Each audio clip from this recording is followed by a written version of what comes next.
কৃতকর্মের ফল ভোগ করতেই হবে।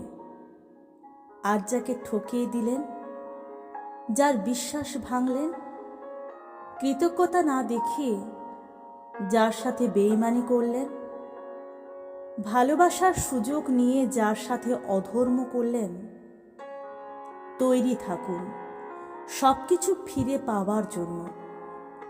সব হিসেব একদিন বুঝিয়ে দেওয়া হবেই। ঘুড়ি আকাশে উড়লেও লাটাই একজনের হাতে থাকে। তার চোখকে ফাঁকি দেবেন কি করে? অহংকারে ডুবে আছেন, তাই তো? মানুষের হাত থেকে ছাড় পেলেও ঈশ্বরের হাত থেকে ছাড়া পাবেন না। শুধু সময়ের অপেক্ষা। অধর্ম কখনো ঈশ্বর মেনেও নেন না, ক্ষমাও করেন না।